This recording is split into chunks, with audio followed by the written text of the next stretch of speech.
Este proyecto es financiado a través del Fondo de Fomento de Medios de Comunicación Social del Gobierno de Chile y del Consejo Regional de la Araucanía.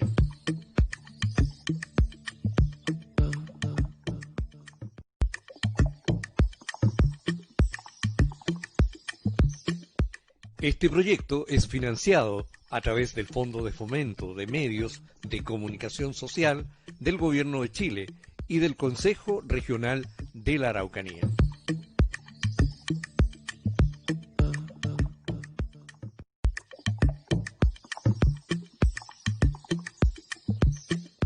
Este proyecto es financiado a través del Fondo de Fomento de Medios de Comunicación Social del Gobierno de Chile y del Consejo Regional de la Araucanía.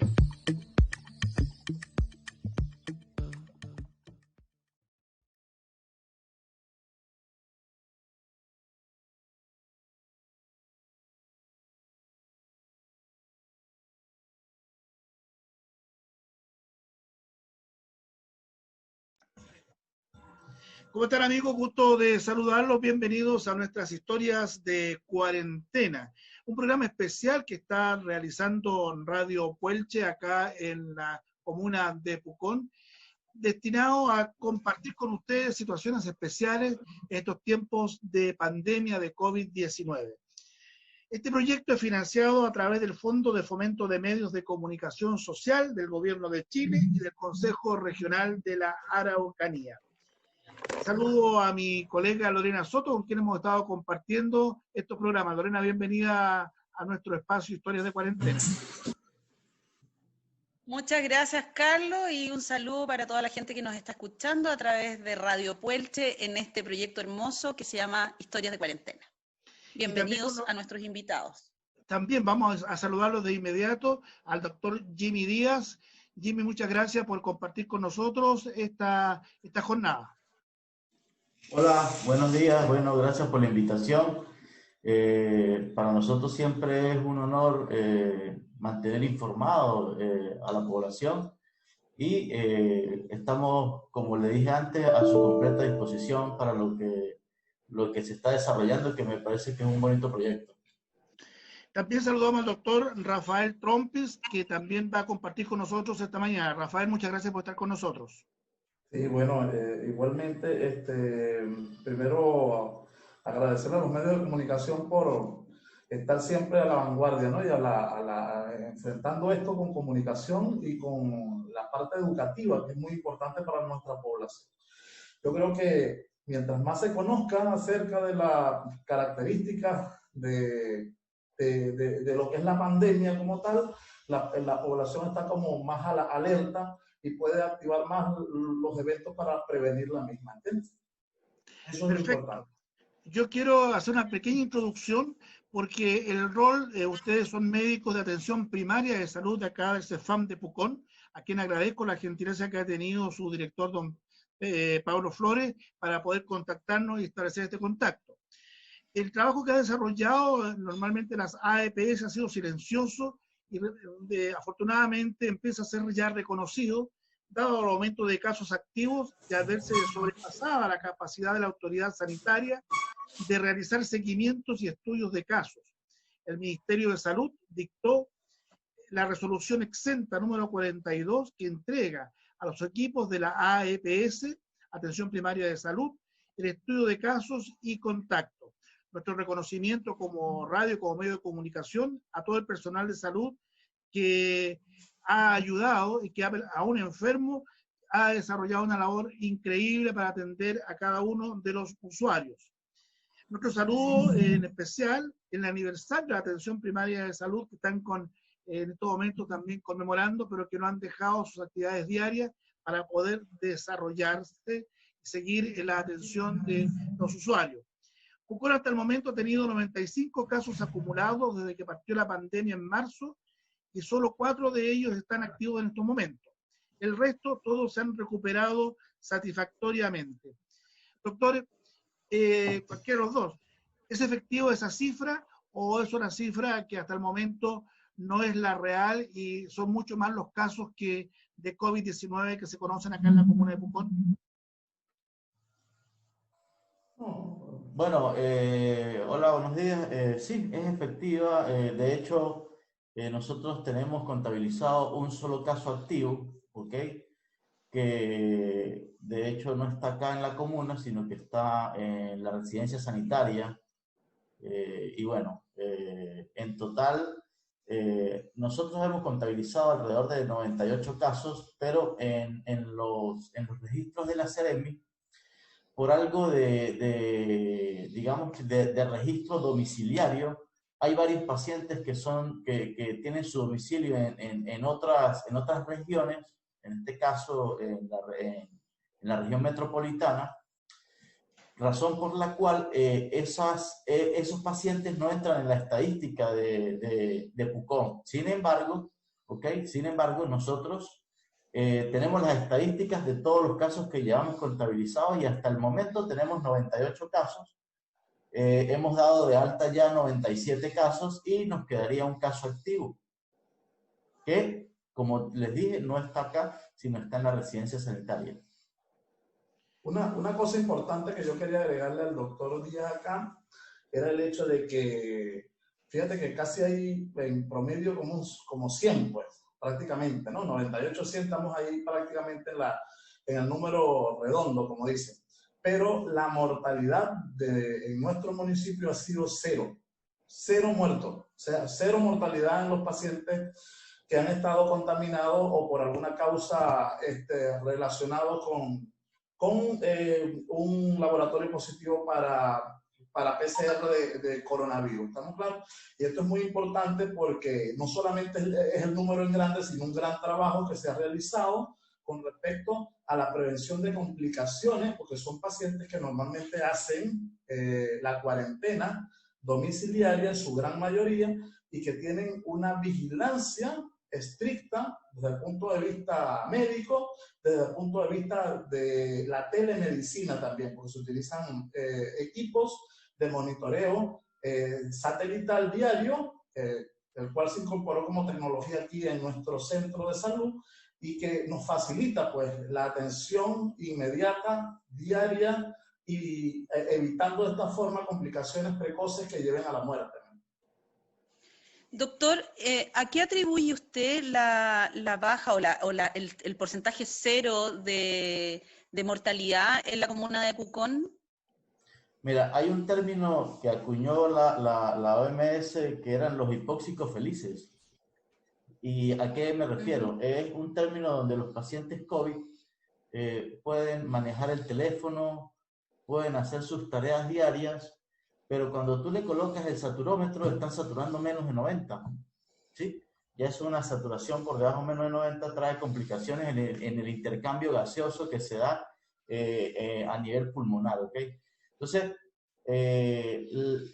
la creación de esta oficina, ¿sí? Que fue alrededor del 1 de abril del año en curso, creo que fue una de las primeras oficinas que se creó y empezamos a hacer trazabilidad de inmediato. O sea, nosotros empezamos a hacer trazabilidad en vista de que teníamos como 2 o 3 casos, ¿sí? Y empezamos a ver a los pacientes. Nosotros normalmente íbamos a ver a los pacientes porque para ese momento no contábamos con el equipo de monitoreo satelital, íbamos y los veíamos día por medio, cada 3 días. Entonces, yo pienso que en el momento en que nosotros pesquisamos al paciente y empezamos a notar que la saturación de oxígeno iba cayendo paulatinamente, 95, 94, 93, 92, nos dimos cuenta que esas horas eran muy valiosas, ¿sí? Era una hora de actuación donde no debíamos permitir que el paciente llegase a 90 o a saturar menos de 90%, ¿ok? Porque ¿qué es lo que pasa? Doctor, que el COVID... disculpe, para que vayamos entendiendo y la gente en su casa también nos pueda entender, en el fondo es el pronóstico a tiempo, ¿no? El tratamiento a tiempo, Adecuado. básicamente, una vez que ya es detectado una persona con positivo, ¿no? Exactamente. Esas son claro, las primeras horas son fundamentales. sí, sí, exactamente. Y claro, evidentemente, como te digo, el término que se acuña de hipóxicos felices es porque, como esto es una enfermedad trombótica, ¿sí? Es muy cambiante. ¿Sí me entiendes? O sea que ese tiempo de actuación, digamos que es el gold estándar, son horas valiosas que nos ha permitido mantener los casos, ¿sí? Complicaciones, sí hemos tenido complicaciones, hay pacientes que han estado entubados, pero no tenemos fallecidos, no tenemos fallecidos. Claro, a esto se le sumó la terapia Lázaro, ¿sí? Que es la terapia del aporte de plasma. El aporte de plasma. De personas ya que han tenido. De personas que ya tuvieron, ¿sí? Y eso ha sido un gran aporte y por eso es que acá, en Chile, la tasa de mortalidad es más baja que en el resto de Latinoamérica. Doctor, dentro de digamos, usted ha mencionado varios términos que son bien interesantes y que los estamos escuchando a diario. Sin embargo, muchos de nuestros vecinos y vecinas a lo mejor no están en contacto con ellos. Uno de ellos es el testeo, la trazabilidad, los recursos que se están utilizando. ¿Podríamos, como brevemente, dar a entender un poco qué es lo que es el COVID? ¿Qué es lo que son los testeos del COVID? ¿Cómo se realizan? La municipalidad, o sea, el Servicio de Salud Primaria de la Municipalidad de Pucón, tiene todos los, digamos, los instrumentos adecuados para justamente hacer ese diagnóstico primario? Sí, mira, primero hay que entender que el COVID es originado por un virus. El COVID-19 es la enfermedad, ¿no? El padecimiento ya de la sintomatología propia de la entidad, ¿entiendes? Pero el COVID es producto de la infección por un virus. Entendiendo en líneas generales que los virus son partículas de material genético recubierto por proteínas, principalmente es eso, ¿entiendes? El problema es cómo hacer el diagnóstico de esa partícula. Entonces, el diagnóstico de esa partícula se realiza a través de test que normalmente lo que hacen es que copian el material genético, lo acumulan y posteriormente lo someten a una serie de mecanismos enzimáticos en los cuales se puede nombrar muchos, entre ellos está el más adecuado actualmente, que es el PCR, que es la reacción de cadena de polimerasa, así se llama el test. El PCR son las siglas. PCR es reacción de cadena de polimerasa. Entonces se somete a que una serie de enzimas reproduzcan el material genético del virus, y una vez reproducido este material genético, entonces es captado por una serie de elementos dentro de la misma, dentro del mismo examen, que demuestra que la partícula está. ¿Estamos claros? Entonces, un PCR positivo indica que esa enzima, que se llama polimerasa, copió una secuencia que corresponde al virus, en este caso que ya está súper estudiado lo que llaman el genoma viral. ¿Estamos claros? De esa forma, entonces, el paciente se puede determinar con ese test si es o no es positivo para esa reacción. Entonces, uno le envía al paciente a hacer el PCR en esa forma. Ahora, claro, ¿dónde se encuentra el virus? ¿Por dónde normalmente entra el virus? Por las mucosas. Entra por la nariz, por la boca, por las mucosas de los ojos, que es lo más frecuente. ¿Dónde se busca? Se buscan las mucosas. Precisamente el test se realiza colocando un hisopo muy largo dentro de la cavidad nasal y extrayendo de ahí material que tenga moco, que presuntamente tenga partículas virales, que se deben someter al test. Disculpe, doctor, ¿el resultado del PCR es instantáneo? No es instantáneo. Si precisamente te aclaro lo siguiente. El examen más idóneo en este sentido es la reacción de cadena de polimerasa, que es una enzima que tiene que tener una serie de eventos, pH, temperatura, para que ella pueda copiar. Entonces, eso se tarda, eso lo hacen en fases, entonces eso se tarda. Normalmente nosotros estamos enviando los exámenes a la región de Temuco y se tarda aproximadamente, para que nos devuelvan ya con resultado positivo o negativo, un promedio de 3 días, precisamente porque eso se somete a varias fases, ¿me entiendes? Y a las personas que se hacen ese PCR, ¿se les recomienda esos 3 días de no saber si es positivo o negativo? ¿Se les recomienda hacer cuarentena? Por supuesto. todo depende, porque ahorita nosotros estamos en una estrategia que se llama la búsqueda activa, como lo había nombrado, ¿sí? Que es la búsqueda de buscar casos asintomáticos, es como pesquisar casos asintomáticos, y para ese tipo de estrategia no es necesario los 3 días de licencia o de cuarentena. Ahora bien, si un paciente está sintomático, sí es necesario, se le emite su licencia por 4 días, ¿sí? Para esperar el resultado. Mira, es necesario aclararle a las personas lo siguiente, ¿no? Hay un porcentaje que es como del 20-30% en estos pacientes que quedan infectados por la partícula viral de coronavirus que no presenta síntomas. Esos son los que están en la calle normalmente infectados, que son altamente contaminantes, pero están en los restaurantes, en las bodegas, que están en los supermercados, distribuyendo el virus, pero ellos tampoco saben que lo tienen, ¿me entiendes? Entonces, para ese porcentaje, que es el 20-30%, el BAC es útil. El BAC es útil porque el BAC es la búsqueda activa de esos pacientes que están en calle, que son asintomáticos y que normalmente son captados en este tipo de estrategia para saber qué porcentaje de esa población que está asintomática tiene el virus. Poder pesquisarlo de esa forma, se llama pesquisa. Ahora, la persona que normalmente tiene síntomas respiratorios, no, esa es la que va al centro de salud, en este caso, bien sea SAPU o bien sea hospital, para entonces revisarse por el médico constata precisamente que tiene sintomatología respiratoria y le realiza como protocolo el PCR por hisopado nasofaríngeo. ¿Estamos claros? Son dos casos distintos.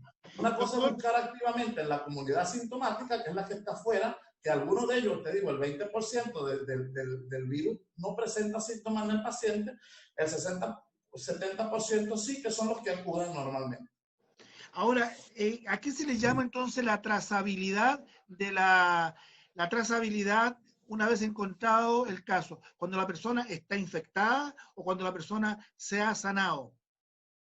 Sí, la trazabilidad es el número o es la cadena de relaciones que tuvo el paciente. Es decir, tú no puedes hacer una trazabilidad si no identificas un caso positivo. Primero se identifica el caso.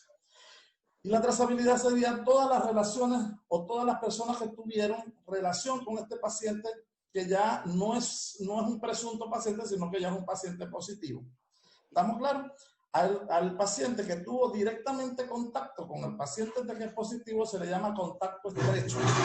El contacto estrecho es un contacto importante y que la comunidad tiene que saberlo. Es un contacto muy importante porque es un contacto potencialmente positivo hasta que la prueba demuestre lo contrario. Y sin embargo, fíjate, si tú eres positivo o un paciente es positivo y tiene un contacto estrecho, la prueba, aunque salga negativa, es considerado el paciente como positivo porque la prueba puede salir negativa en esos 14 días, en esas primeras 2 semanas. ¿Por qué? Porque para que la prueba salga positiva, es decir, cuando metan el hisopo, debe existir una cantidad replicada, es decir, multiplicada de partículas virales suficiente como para cuando metan el hisopo, extraerlas con el hisopo. Es decir, a esa persona que de repente tiene 2 o 3 días de contacto, o tuvo 1 o 2 días de contacto con un paciente positivo, de repente no tiene la cantidad de virus suficiente y cuando meten el hisopo o cuando hacen la prueba, la PCR sale negativa porque no tuvo la cantidad suficiente de virus al momento de extraerlo. Eso no quiere decir que no esté infectado. Está infectado, pero la cantidad de replicación viral todavía no la ha tenido. Es por eso que el contacto estrecho es considerado positivo aún con una prueba reciente negativa. Entonces, ¿qué es lo que se hace con él? Se hace lo siguiente, el contacto estrecho se deja en cuarentena 14 días y se le hace su prueba. Si sale negativo, él sigue en cuarentena porque es un contacto estrecho hasta que cumple los 14 días. Si él presenta algún síntoma dentro de esos 14 días, se repite la prueba si ya se había hecho anteriormente, como protocolo, porque sabemos que puede salir positivo. Doctores, llevándolos ahora un poco al ámbito más personal de ustedes, como personal de la salud, y además de agradecerles por el trabajo que hacen, ¿Cómo se están preparando? Porque se dice que, lamentablemente, no quiero ser negativa, pero se dice que después de Fiestas Patrias, indudablemente van a aumentar los casos a nivel nacional, y me imagino que en los lugares que son más turísticos también, a pesar de todos los controles que pueden surgir. ¿Cómo ustedes, como personal de la salud, se están preparando para eso? Mira, tenemos que tener claro que todavía ni siquiera hemos terminado la etapa del brote principal, del primer brote, para hablar de rebrotes. O sea, por ejemplo, España tuvo 15 días, 22 días sin reportar un solo caso de COVID. Nosotros todavía no, desde el 3 de marzo, no hemos tenido un solo día sin reportarlo, ¿no? Entonces, ha sido algo continuo, ¿ok? Y esta estrategia, la de búsqueda activa, nos ha permitido, digamos que, mantener, ¿sí? La curva un tanto horizontal. Ahora bien, el rebrote va a venir. Eso es algo que va a venir, no es que lo diga yo, Jimmy Díaz, sino que ha pasado. Ha pasado en Japón, ha pasado en China, en países desarrollados, en países no desarrollados. Ahora, ¿qué es lo importante que tiene que saber la colectividad? Oye, tenemos medidas, el distanciamiento social, la utilización de mascarilla, el lavado de manos. Esta enfermedad, digamos que con lavarse las manos, con evitar, pienso que hay que tener, ¿por qué? Porque el derecho de las demás personas, o el derecho mío, termina donde comienza el de las demás personas, ¿okay? Entonces eso es muy importante tenerlo en cuenta ahorita, que vamos a las fechas patrias, donde va a haber un compartir en familia, ¿sí? Donde se está pregonizando la fondéate seguro en familia. ¿Por qué? Porque hay rebrotes. Hay rebrotes, tenemos rebrotes en Villarrica que van a repercutir, o sea, van a repercutir porque hay un tránsito constante de usuarios entre Villarrica y Pucón. Yo pienso que lo más importante es tomar las medidas, porque a veces he salido y he visto personas sin cubrebocas.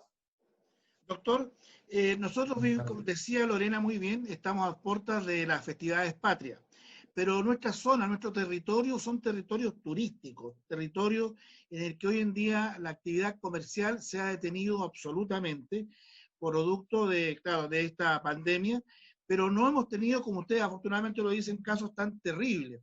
Pero ahora, ¿cómo se evita? Porque hay una diferencia entre lo que ustedes dicen como médicos de la salud, como médicos, como personal de salud, y lo que dicen las autoridades. Entonces hay una dicotomía que muchas veces cuesta entenderla, porque ellos dicen, bueno, abramos esto, intentemos, pero estamos preparados para poder resolver, digamos, esta nueva etapa. Usted nos decía que hay que tener cuidado con el lavado de manos, con la mascarilla, con la distancia física, pero ¿estaremos hoy en día en las condiciones de poder decir, abramos la ciudad, abramos este territorio para que llegue gente desde otros lugares? Bueno, mira, yo pienso que esto va a ser un termómetro, porque acá se viene un evento más grande que va a ser el eclipse en diciembre. Así es. Evidentemente, ningún sistema de salud ha sido infalible ante esta pandemia. Hasta el mejor sistema de salud se ha quebrado, ¿ok? Lo ideal es que no nos enfermemos todos a la misma vez. Eso es lo que se ha buscado en la estrategia, ¿ok? En algún momento nos vamos a contagiar. Eso ha pasado y yo quiero hacer énfasis en eso porque no podemos estigmatizar a las personas, ¿ok? Porque no, él es COVID, no, eso nos va a pasar, ¿sí me entiendes? Lo importante es que no sean todos a la misma vez porque eso nos puede llevar a un colapso del sistema de salud, ¿sí? Ahorita nosotros estamos haciendo, por ejemplo, llevamos más de 2.200 exámenes, solamente en el CESFAM. Y esta semana hemos hecho alrededor de 75 pruebas de PCR de BAC, o sea, pesquisando. Yo pienso que son políticas que se están haciendo para tratar de disminuir el contagio y bajar la tasa de positividad, que a la final eso nos interesa porque al bajarla al 5%, que es lo recomendado por la OMS, ya un país puede aperturar. esto tiene su riesgo. Podemos ir hacia adelante y podemos retroceder. Yo quería solo aportar el hecho de que hay que llamar a la colectividad a tomar conciencia, ¿entiendes? O sea, COVID es una nueva era, es una nueva forma de vivir. No es la misma que teníamos antes. Y yo creo que a medida que nosotros entendamos esto como seres humanos, no solamente aquí en Pucón, sino en todo el mundo, pues yo creo que seremos mejores personas, ¿me entiendes? No es lo mismo, no es igual que antes. Hay que entender que todo ya cambió, que hay medidas específicas, que existen las EPP, que existen los elementos de protección personal, que tú tienes que salir con tu mascarilla o tapaboca, que no pueden estar reunidos al menos ahora más de 10 personas en espacios abiertos, que si te vas a saludar, no saludar de beso, de contacto físico. O sea, son medidas que yo creo que tenemos que entender y que van a beneficiar a la población en general. Reconocemos que Pucón es una población netamente turística, pero también tenemos que reconocer que muchas personas de las que aquí habitan han hecho el sacrificio inmenso, ¿no? Invalorable, pues, o sea, no tiene un valor económico para el sacrificio que ha hecho la población en general. Entonces, sería injusto que de repente vengan personas que no son de la comuna a hacer y deshacer, hacer inconsciencia dentro de la conciencia que tenemos todos los puconinos. Fíjate que nosotros somos venezolanos y yo me siento puconino porque yo siento que Pucón ha colaborado en grande en las medidas que se han tomado, ¿me entiendes? A veces cuando nosotros vemos personas que vienen de otras comunas o de otros sectores, a veces no usan mascarilla, de repente la condición de turista así como era antes, y yo creo que hay que cambiar la forma de pensar. A medida que seamos más conscientes del proceso, yo creo que somos mejores personas. Dentro de toda esta línea que Doctor, No, Lorena, usted, por favor. Solo quería decirles si a lo mejor ellos como personal de salud quisieran dirigirse a las personas que trabajan en turismo, en cabañas, en hostales, en restaurantes, que sabemos que ha sido un rubro que ha estado súper apaleado económicamente. Entonces uno entra en contradicción, porque obviamente si yo fuera dueña de cabañas también trataría de que mi negocio no quiebre, ¿no? Pero desde el punto de vista de ustedes, de la salud, ¿cómo podrían a lo mejor dirigirse a las personas que hoy día están pensando en arrendar espacios para el fin de semana largo, por ejemplo? Bueno, mira, nosotros habíamos estado reuniéndonos con el sector de turismo, con el sector transporte, con el sector de gastronomía, y habíamos hecho muchas, digamos, conferencias vía Zoom de las medidas que se deben tomar, de los protocolos, porque ya ahora todo es por protocolo, ¿ok? Y íbamos un poco más allá, ¿Por qué? Porque íbamos un poco más allá con respecto a las medidas sanitarias, porque de eso depende el negocio, ¿sí me entiendes? Evidentemente es muy importante la economía, ¿sí?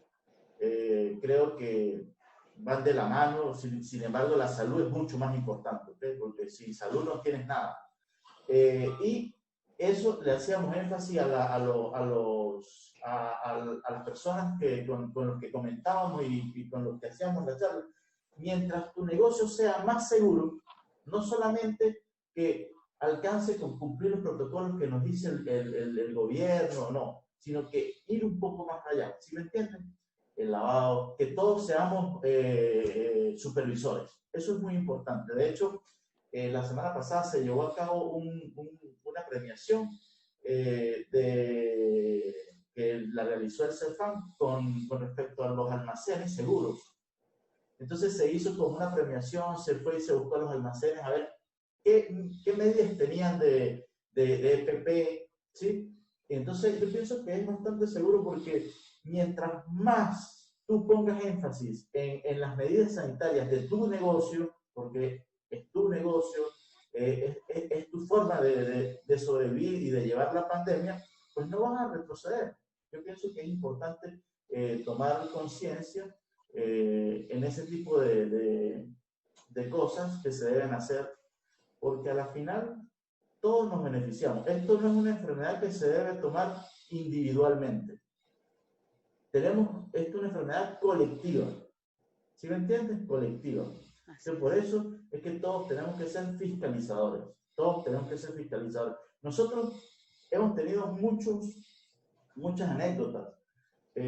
Nos reunimos una vez con los carabineros que nos han prestado mucha ayuda y efectivamente el carabinero nos decía, el sargento, el capitán nos decía, no podemos ponerle un carabinero a cada persona para que no salga de su casa. Es imposible. ¿Sí? Entonces pienso que es conciencia también. Es conciencia porque evidentemente, oye, mira, yo soy uno de los primeros que quiero conocer el volcán. Quisiera subir, evidentemente con todas las normas de seguridad, pero bueno, no se puede, ahorita no se puede y estamos trabajando para que eso llegue a hacerse realidad cuanto antes.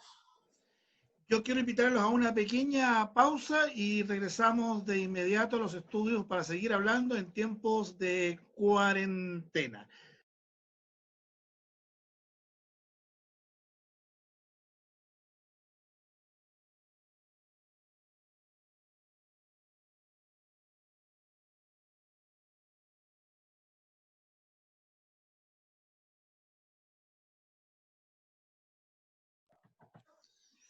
Y bueno, hemos retornado a los estudios de Radio Puelche para conversar estos tiempos de cuarentena, estas historias de cuarentena. Estamos conversando con el doctor Jimmy Díaz, el doctor Rafael Trompis del Centro de Salud Familiar de Pucón, y bueno, con Lorena Soto, nuestra coanimadora. Doctores, dentro de este regreso que hemos estado compartiendo en la primera parte del programa, algunos conceptos con respecto a lo general de la pandemia, de la forma como comunidad turística deberíamos nosotros estar trabajando. Pero entrando en un terreno mucho más cotidiano, por ejemplo, yo quisiera preguntarle a ustedes, ¿qué pasa con las familias que tienen una persona con COVID-19? ¿Qué hacen las familias? ¿Cómo se preparan? ¿Tienen que ir a hacerse el test? No. Ahí, cuando sale un COVID positivo en la familia, pues se genera una histeria colectiva, ¿ok? Pero hay que tener algo muy presente, que era lo que le explicaba el doctor Rafael con respecto a los tiempos de replicación del virus. Si sale un paciente COVID positivo y el contacto estrecho fue hace 2 o 3 días, ese PCR nos va a salir negativo. Entonces son falsos negativos, porque normalmente lo que nos ha dicho la experiencia en estos meses anteriores es que ese paciente que salió negativo tiende a positivizarse después. Entonces, ¿qué hacemos nosotros? Nosotros lo que hacemos es que la Seremi toma el caso COVID positivo, lo lleva a la residencia sanitaria, ¿sí? El núcleo familiar se da en cuarentena y al 7º día nosotros le hacemos el test. Porque en ese día ya hay un aumento de la replicación viral y ese día el test sí va a ser una muestra representativa y fidedigna. Pregunto dentro de la misma línea de lo que significa esto de usted habla de la residencia sanitaria, pero acá en Pucón no se establecieron residencias sanitarias. Estas residencias sanitarias, ¿dónde están ubicadas? Y ustedes son los que deciden si esa persona va a esa residencia o no. Sí. Hay suficientes cupos, están en Temuco, hay dos hoteles que están funcionando como residencia sanitaria, ¿ok? La gran mayoría de las últimas políticas de los pacientes ha sido llevárselos para allá porque, bueno, cuando yo llegué acá en abril presenté un paper sobre un artículo que se llevó a cabo en China sobre la cuarentena domiciliaria. Resultó que eso era un foco de contagio, tanto para la familia como para para la comunidad. Entonces, ¿qué hicieron los chinos? Los chinos llegaron, hicieron un hospital en 10 días y llegaron y agarraron a todos los COVID positivos y los metieron allá. ¿Sí me entienden? Y eso nosotros lo presentamos el 2 de abril acá, a la Seremi que vino, junto con la señora Vivian del DCM, el director del CEFAM, y la enfermera Fabiola. Lo presentamos, lo dijimos en un momento, estaba empezando la pandemia, y después, con el tiempo, resultó que fue una de las políticas que está haciendo el gobierno, que es que, digamos, colocarlos allí, porque allí tú los vas a tener vigilados, ¿sí me entiendes? Es muy difícil mantener vigilado a tantas personas en sus casas. En cambio, allí se tienen vigilados, se tienen sus comidas, ¿ok? Y desde acá se les tramitan los medicamentos que ellos van a tomar en la residencia sanitaria. Eso le quería preguntar. Perdón, doctor. Ajá, discúlpame. No, aspecto, para complementar lo que dice el doctor Díaz, es un aspecto organizativo de trabajo, ¿no? El problema es que si nosotros dejamos a las personas en el núcleo familiar, imagínate cuántos núcleos familiares podríamos dejar aquí en Pucón, son núcleos pero tan dispersos. Entonces la vigilancia de esos núcleos familiares sería ineficaz, porque no podríamos colocar a una persona por núcleo familiar, ¿me entiendes? Ahora, si tú sacas a la persona que es positiva en conjunto con otra que sea positiva y todos los colocan en un solo sitio, entonces es más organizado el efecto de vigilancia, el efecto de vigilancia sobre todo a la complicación. Recuérdate aquello, el coronavirus produce sintomatología, y la sintomatología en su mayoría, casi en el 80%, es muy leve, fíjate que apenas el 20% merita estar de repente en un hospital, y el 5% es el que va a meritar de repente una sala de especialidad, ¿me entiendes? Entonces, ¿qué pasa? La sintomatología es tan leve en estos pacientes que estos pacientes podrían pensar que no tienen nada, y el problema de ellos es que en su mayoría, por pensar que no tienen nada, ellos comienzan a salir de las habitaciones, comienzan a mezclarse unos con otros y comienzan a salir a la población normal, y ese es el paciente que tú de repente encuentras, mira, ese es positivo, y lo vi en la farmacia comprando, ¿me entiendes? Entonces, para evitar esas cosas se habló al principio, y el doctor está claro en eso, porque uno de los que aportó bastante idea fue el doctor Díaz también en eso, la señora Vivian también, era en el aspecto de crear un hotel en donde funcionara como residencia sanitaria, en el aspecto organizacional de tenerlos a todos vigilados, ¿me entiendes? Entonces, no dispersos, porque dispersos sabemos que no podemos hacer mayor fuerza en eso. Entonces, para complementar lo que decía el doctor Díaz, es el aspecto organizativo. Cuando tú lo dispersas, se desorganiza. No puedes verlos a todo el mundo en una amplitud geográfica, porque es mentira que tú puedes tener esa situación. Y que además, haciendo eso, estás cuidando a la familia, estás cuidando al entorno, estás cuidando a la comunidad. Pienso que ha sido una estrategia bastante útil, bastante eficaz.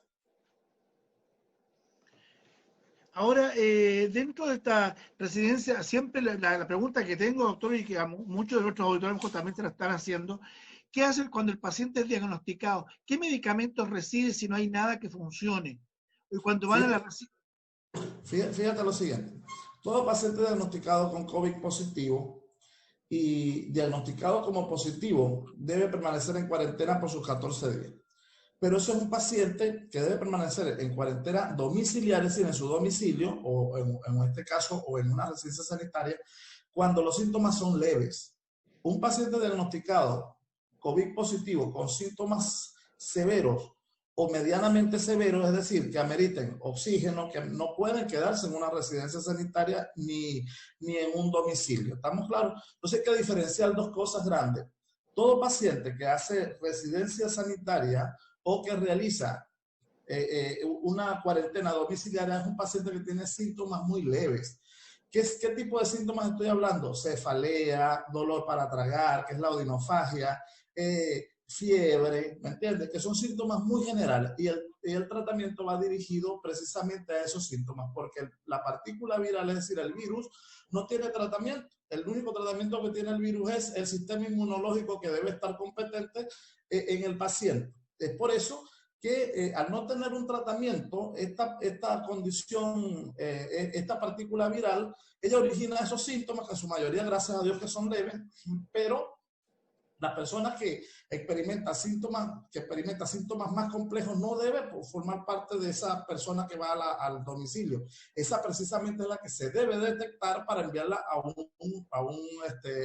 hospital. ¿Entiendes? De hecho, nosotros habíamos adoptado como política también paracetamol y aspirina de 100 miligramos, porque como ya sabemos que el coronavirus produce una coagulación intravascular diseminada, ya en las autopsias y en los informes anatomopatológicos. Sí. Está sin micrófono, Lorena. Sí, ajá. Que no se está escuchando bien al doctor lo que está diciendo, si se puede acercar un poco, porque es muy importante lo que está diciendo al respecto de los paracetamol y los medicamentos. Sí, como decía Gracias, doctor. Como decía el doctor, el tratamiento va enfocado a la parte sintomática, ¿sí? De hecho, estamos haciendo ahorita un curso sobre la utilización de antibióticos y hablaba la infectóloga de la Universidad de Concepción, donde no está indicado el uso de antibióticos. O sea, no está indicado el uso de antibióticos. Como dice el doctor, va más hacia la parte sintomática del paciente. Si el paciente presenta cefalea, pues tomar el paracetamol. Nosotros habíamos estado, de hecho todavía lo estamos haciendo, le damos la aspirina de 100 miligramos, porque la aspirina a esa dosis funciona como antiagregante plaquetario, ¿sí? Como antiagregante plaquetario. Entonces, recordemos que las complicaciones que trae el coronavirus es infartos al miocardio, enfermedades cerebrovasculares, ¿ok? Entonces yo pienso que si prevenimos eso, pues estamos ganándole una batalla al coronavirus.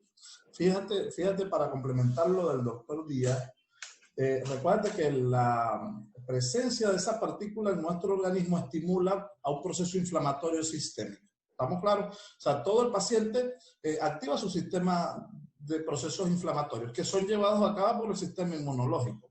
Ahora, el sistema inmunológico no trabaja solo, él trabaja en conjunto con otros sistemas de protección para tratar de limitar la infección. Entonces, ¿qué pasa? Dentro de esos sistemas en los que el sistema inmunológico o de los que el sistema inmunológico tiene relación es el sistema de coagulación. El sistema inmunológico, para tratar de limitar el proceso infeccioso, activa sin querer pues, la cascada también de coagulación y comienzan a aparecer los microtrombos. Son partículas muy pequeñas que se forman de coágulos y que circulan en arterias grandes, pero cuando las arterias son más pequeñas, que el diámetro de ese microtrombo la va a tapar, por supuesto. Entonces, ¿qué pasa?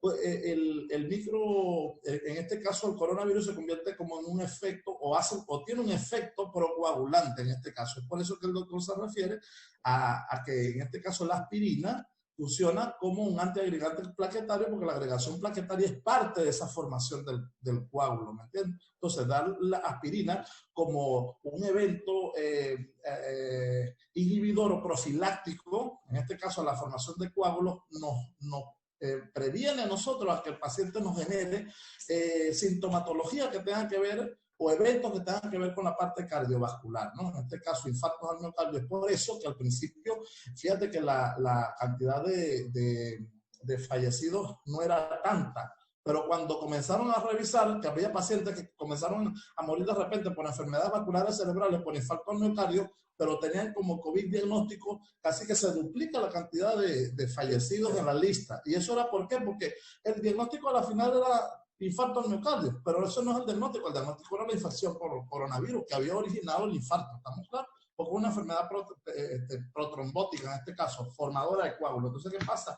En este caso, lo damos como profiláctico, ¿no? Para evitar que esos coágulos se terminen formando, porque las plaquetas forman parte de la formación de ese coágulo. Sin embargo, te digo, lo damos paracetamol, solamente el tratamiento para la sintomatología y lo único que se da sí es la aspirina a pacientes que están en domicilio. Ya pacientes que están en un hospital tiene un tratamiento específico. De hecho, hay antivirales también que se utilizan y se han probado y han ejercido un efecto hasta beneficioso en cierto punto.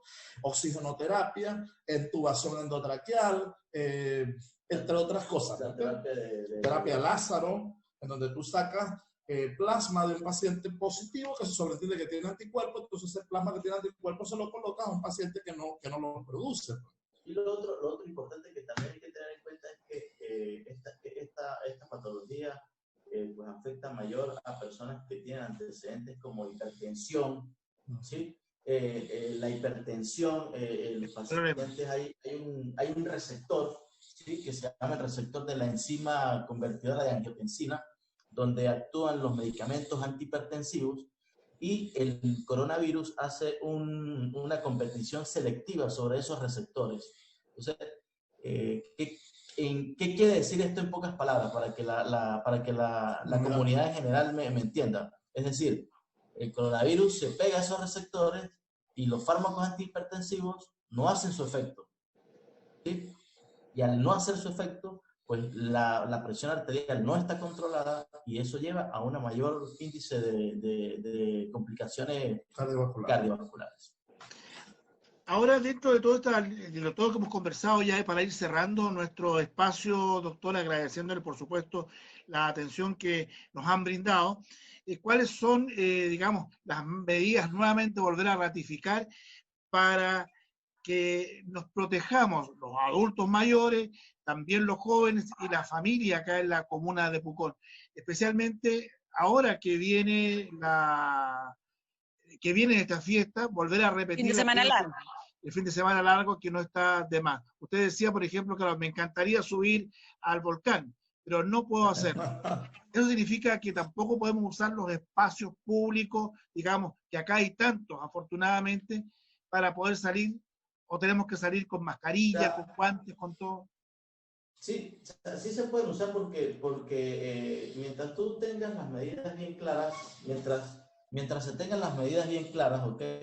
El uso de mascarilla no solamente es para no contaminarse, sino es para que, algo muy importante, es para que el que esté contaminado no contamine al resto, ¿sí me entiendes? Y ha sido efectivo. Entonces yo pienso que es mantener el distanciamiento social, el uso de mascarilla, el lavado frecuente de manos.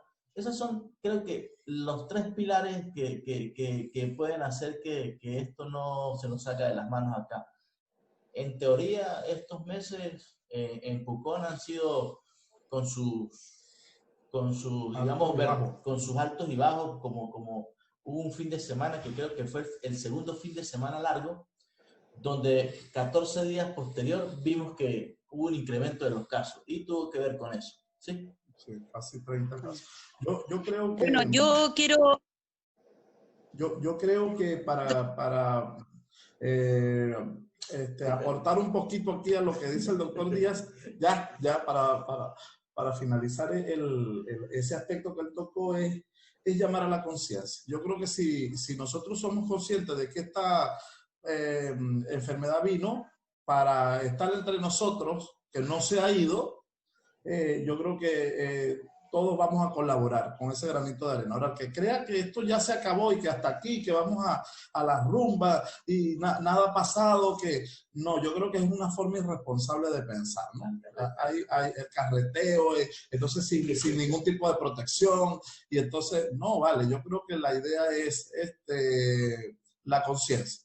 Tenemos las medidas que están en cualquier lado, tú puedes buscar las medidas, los EPP los puedes buscar en cualquier lado. De hecho, hasta son súper económicos las mascarillas ahorita, que hasta desde el punto de vista artesanal se hacen también. Y yo creo que el querer hacer las cosas, ¿no? Si tú quieres, tú puedes hacer las cosas. Yo creo que todo es la conciencia de cada uno de nosotros. Gracias. Bueno, yo quiero agradecerles, doctores, por la labor que hacen siempre y sobre todo en esta época de pandemia que ha sido, me imagino, de mucho desgaste, no solamente físico, emocional también, donde ustedes están jugando el todo por el todo. Así es que les doy las gracias, y la invitación también para la gente en su casa es justamente como los doctores nos decían: cuidémonos, seamos conscientes. Ya vendrán otros tiempos para la jarana, para el carrete, como decía el doctor, pero ojalá que para estas fiestas patrias nos podamos cuidar entre todos, proteger, porque uno de los doctores también hizo mención de que esta enfermedad no es individual, es colectiva. Así que muchas gracias, doctores, por su tiempo. Sabemos que están tremendamente ocupados en esta época, así que les agradecemos que hayan tomado este tiempo para conversar con nosotros aquí a través de Radio Puelche. Muchas gracias. No, de nada, muchas gracias a ti. Bueno, nada, una por acá. Y quería dejar algo aquí que siempre lo dice mi compañero Rafa. Una de las sabias palabras de Simón Bolívar, que dice que nos dominarán más por la ignorancia que por la fuerza. Entonces, nada, estamos a la orden por acá. Muchas gracias, doctor. Yo quería, antes de despedirme, una última pregunta. En caso, por ejemplo, de que en esta fiesta alguien se llegara a sentir mal, piensa que a lo mejor puede tener el bicharraco, le digo yo, incubado. Ustedes, digamos, ¿está atendiendo el Centro de Salud Familiar, digamos? Sí, completamente. De hecho, el centro de salud está disponible al 100% para las personas con sintomatología respiratoria. De hecho, estamos dirigidos ahorita hacia eso. Estamos trabajando enormemente, casi al 1000% en eso. Y estamos haciendo toma domiciliaria para que ese tipo de pacientes no se trasladen. ¿Sí? Lo que pueden hacer es que nosotros tenemos los números de nuestra oficina, cualquier cosita lo puede dar para que las personas con sintomatología respiratoria se llaman, ellos nos explicarían qué es lo que están sintiendo y eso, y para no hacer que el paciente se desplace de un sitio a otro, se le puede tomar la muestra de PCR en su domicilio. Todo es hablando. ¿Y sería posible que nos dieran esos números para poder nosotros incluirlos? Sí, cómo no. El número de la oficina ya te lo vamos a pasar. El de la oficina de nosotros ya te lo vamos a pasar. Porque es importante para tener estos datos, especialmente en esta fiesta, en que va a llegar de todas maneras, querámoslo o no. Esta es una zona turística, se necesita una pequeña reactivación, pero también mucho cuidado, ¿no, señorita Lorena? La Lore parece que tiene su teléfono muteado. Sí, tiene el teléfono. Ok, te voy a dar el número acá. Sí, el sí, número de acá de la oficina es más 569, ¿no? Ya. 8249-7445. Repetimos, doctor, por favor. Ajá, más 569-8249-7445. Ahí estamos. Perfecto. A la orden para la población en general que tenga sintomatología respiratoria y que ellos o tengan dudas y que ellos necesiten pues hacerse un PCR la apoyamos en todo lo que se tenga que hacer para tomar la prueba. ¿Y este PCR es gratuito o hay que cancelarlo, doctor? Totalmente gratuito. Aquí nadie cancela por la prueba porque es un problema pandémico. O sea, nosotros consideramos, nuestro concepto es independientemente de que sea positivo o negativo de la mejor clínica o de la clínica más humilde, igual te contamina. Entonces no justificamos el hecho de estar cobrando por ese examen. Perfecto. La única situación distinta es como todo, pues si eres ISAPRE o si eres FONASA. FONASA, pero con respecto a la atención, no tiene que ver con el pago del examen, es otra cosa ya distinta. Perfecto. Bueno, quiero agradecerte, Lorena, de haber compartido nuevamente este espacio, a los doctores Jimmy Díaz y al doctor Rafael Trompis del Centro de Salud Familiar de Pucón, Departamento de Salud Municipal, por la gentileza que han tenido en este programa, y ojalá no tengamos que lamentar ningún caso de estas fiestas patrias, sino por el contrario, mantenernos en cero cifras por los cuidados que por supuesto debemos tener. Así que muy agradecido y esperamos seguir contando con ustedes en otra oportunidad también para ver también los avances que han habido, no solamente en la parte médica, sino que también en el proceso de la salud primaria, que es la que está atendiendo hoy en día, se está poniendo el hombro mucho más fuertemente para poder evitar más casos de coronavirus. Así que tengan una muy buena tarde. Muchas gracias. Gracias, Lorena. Gracias a usted. Chao. Buenas tardes. A la orden.